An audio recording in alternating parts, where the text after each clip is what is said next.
Hi there, Smart Drivers. Rick with Smart Drive Test talking to you today about a pre-trip inspection for the purposes of a road test. Yes, before you go down for your road test, you should, and I would highly recommend that you do a pre-trip inspection on your vehicle before you head down for your road test. And if you're going with the driving school, make sure you ask the driving instructor if in fact he or she did do a pre-trip inspection.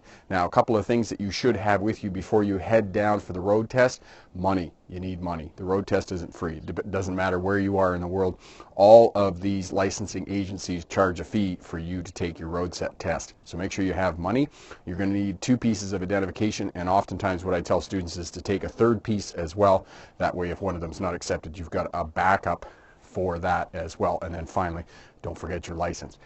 Glasses. If you have the condition on your license that you have to wear glasses for the purposes of driving, make sure you have your glasses or your contacts in, because if you don't have those with you and that's a condition on your license, they won't let you take your road test. This is just an extra thing. Have an extra key for your vehicle or a remote starter. That way, if you lock it in the vehicle or whatnot, you're still going to be able to get in the vehicle for the purpose of the road test. You just need fail-safes in place in case something happens. So essentially, the pre-trip inspection, start of the hood, just check the oil. You really don't want the motor to blow up because you haven't checked the oil or changed the oil in some time.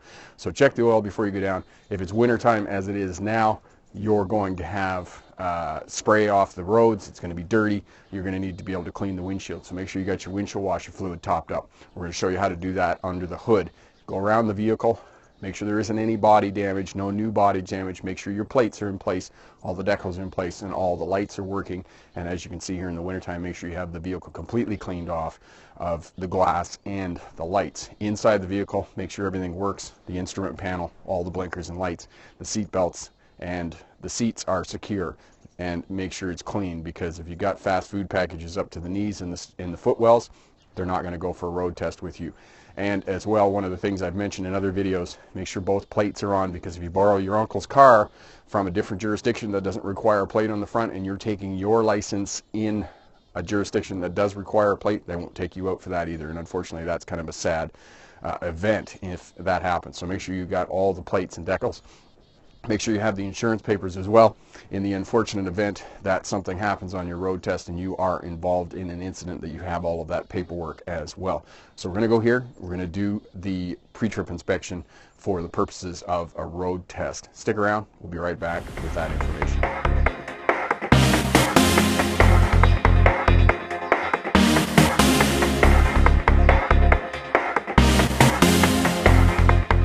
Hi there, Smart Driver. Rick with Smart Drive Test talking to you today about pre-trip inspection on road test day. Yes, you're excited, but make sure you do pre-trip inspection, because you don't want to be denied a road test because of a minor defect on the vehicle. So to do the pre-trip inspection, start under the hood, around the vehicle, check all the lights in the vehicle, check everything in the vehicle that it's working, and then the last check is to check the foot pedal, the brake pedal, and check the parking brake to make sure that those 2 things are working. So let's get started under the hood. Now, not too much to check under the hood. As I said, make sure that you have windshield washer fluid. Check your windshield washer fluid. On this vehicle, it has a dipstick, and I can see that when I pull this out that I have more than half a jug in here.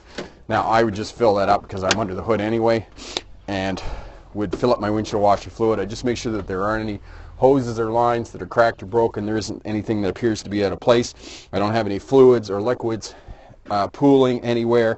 I make sure that the radiator overflow tank is full, and just pull the dipstick out and check that the dipstick has oil on it.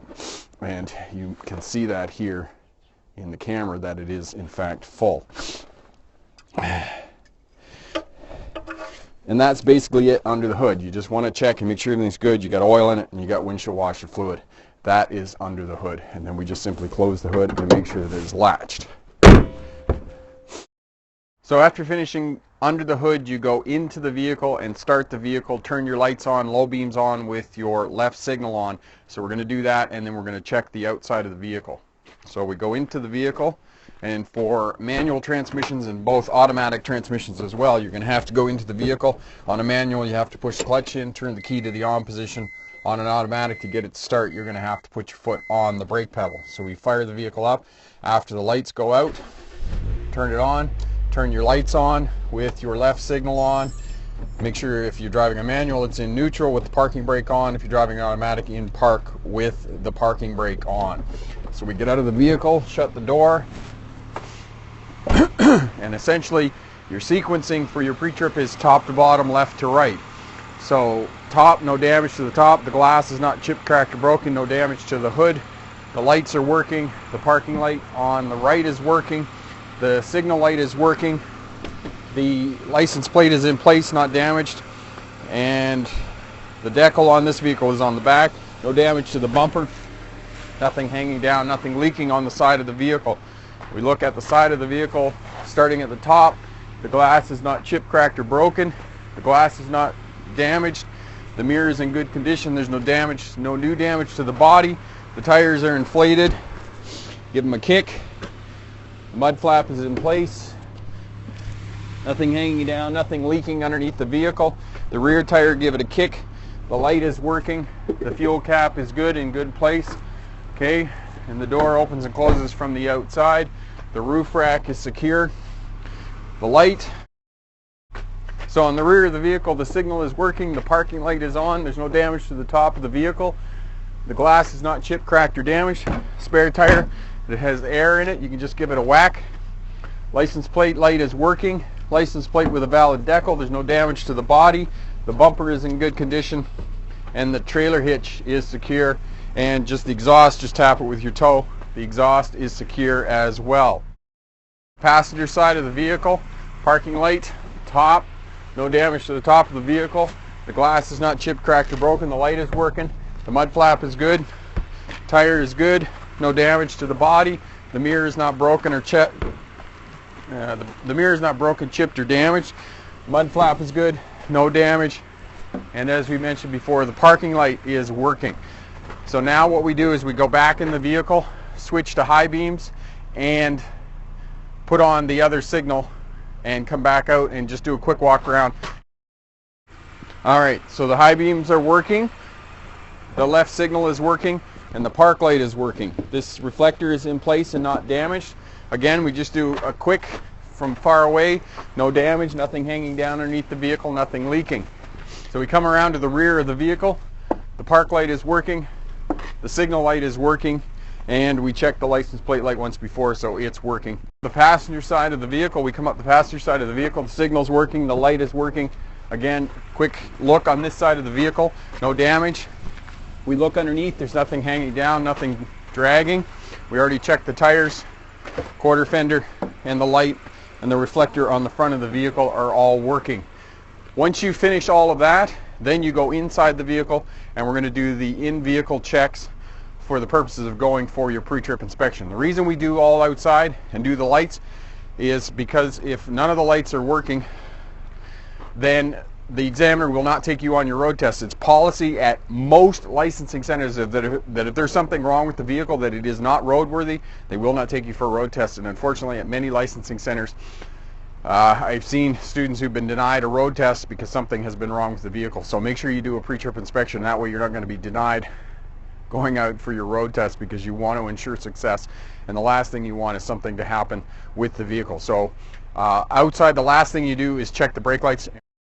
So I have a stick to put the brakes on, to apply the brake pedal.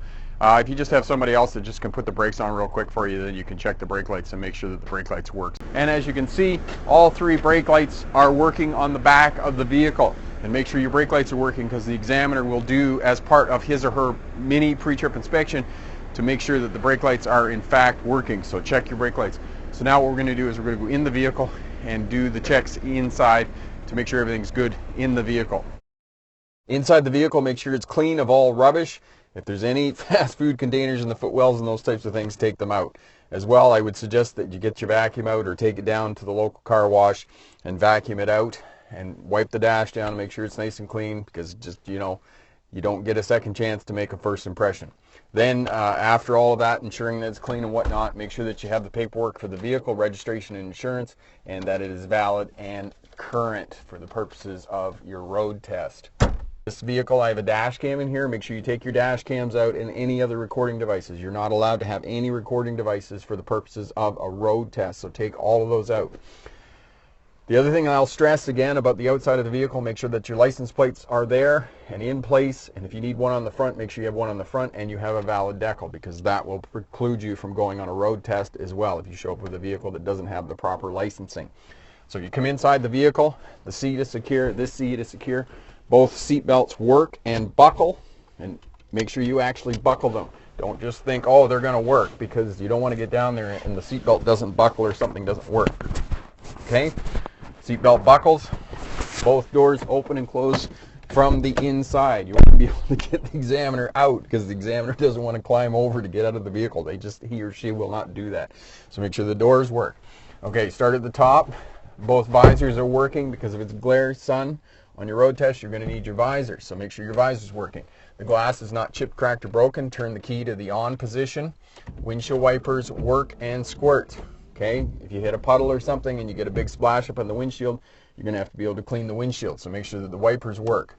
As well, horns work. They're going to do that on their little mini pre-trip. They're going to get you to make sure the horn works. Nothing on the dash. We turn the key to the on position. The lights come on and go off on the dash. High beam indicator goes on and off. Right signal, left signal. Both those indicators work. Okay, we have the key to the on position. My window goes down and up. My mirrors are adjusted for me for driving on both sides. This mirror as well is adjusted for me and for driving. And I have the key to the on position as well. Make sure that your defrost controls work, because if you're going in the winter time or in the fall or some other time, you may need the defrost to clear the windows. So make sure that that is working as well. If you're in the summertime, obviously it's cooking hot. You want to make sure that the air conditioning is working, because remember, you want to keep the examiner comfy. Do all those pre-trips inside. We've checked the horn. The steering wheel works. Seats are secure. The vehicle is clean. There's no clutter. There isn't anything that's going to roll around under our feet. We've taken all the recording devices out of the vehicle, and there's nothing in the back that's going to roll around and hit us. If you are driving a car, as well as the same as the dash, make sure that there isn't anything on the rear window ledge that could potentially fly up if you're unfortunate enough to be involved in a collision. The examiner doesn't want to get hit in the back of the head by a tissue box or something else that's on that ledge, so make sure you take that off. Make sure that there is no obstructions to any of the glass inside of the vehicle as well. Make sure that the headrests are adjusted, and the headrest, the top of the headrest should be at minimum with the top of your ears. And you should be sitting comfortably 25 centimeters, and I'll leave a card up here in the corner for you for adjusting the controls of the vehicle for the purposes of your road test. Okay? No drinks, no food on your road test. Okay? And that's essentially what's you need to check inside of the vehicle as well. Make sure that you have adequate fuel for the trip. Don't run out of fuel on your road test. That would be very embarrassing. And I'm pretty sure that driving examiners will not push you back to the licensing center. So make sure you got ample fuel if you're taking your own vehicle, if you're not in a driving school vehicle. So that's essentially inside of the vehicle.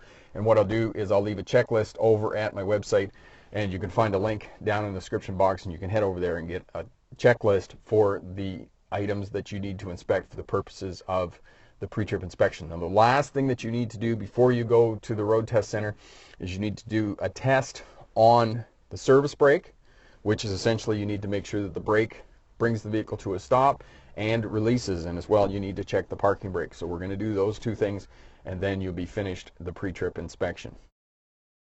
Testing the parking brake. So we turn the key to the on position. You don't need your seatbelt on for this because the vehicle's not going to move. So we have the clutch in on a manual transmission. On an automatic transmission, you got to put your foot on the brake pedal, turn the key to the on position, wait for the lights to go out, start the vehicle.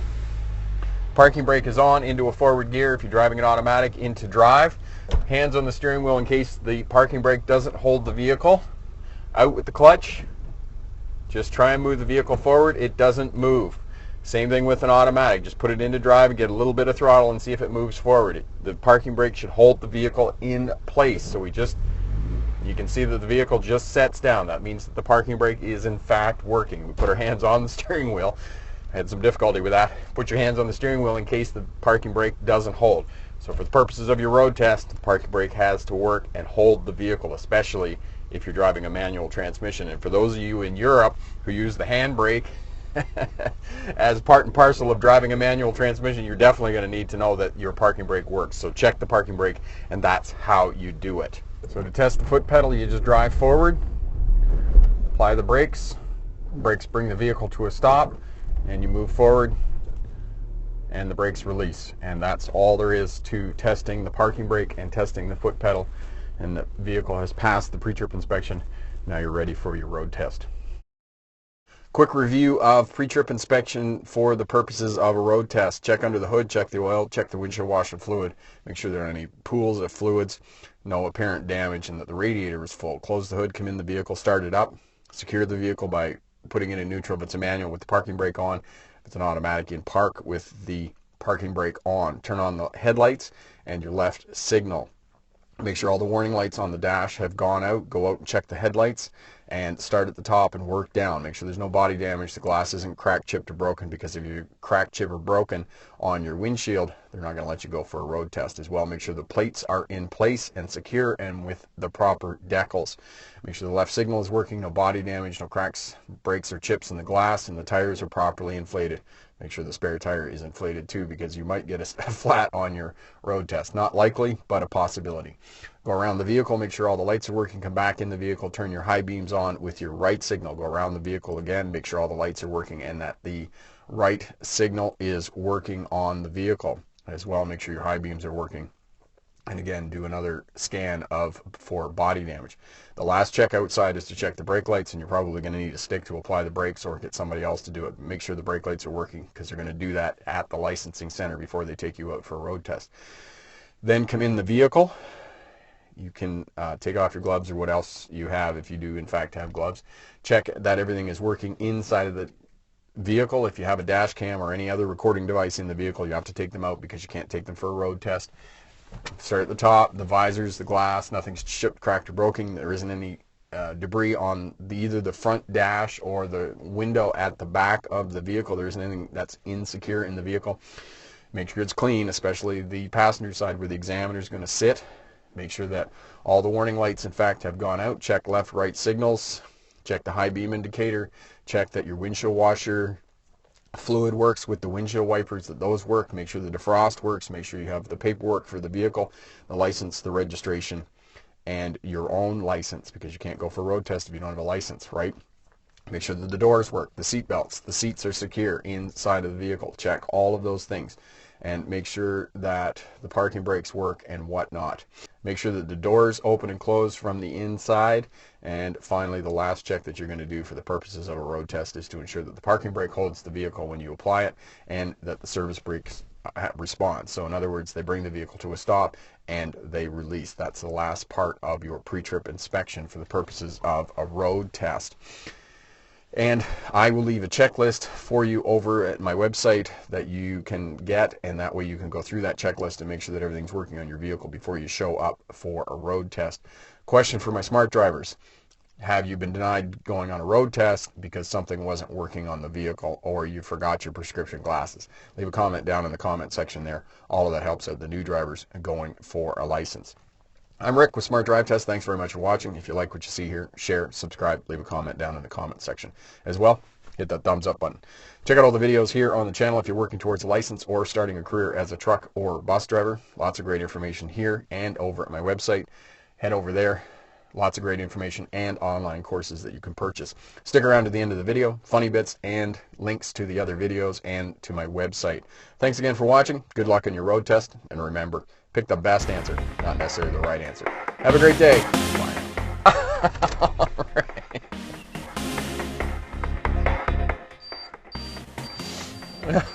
All right.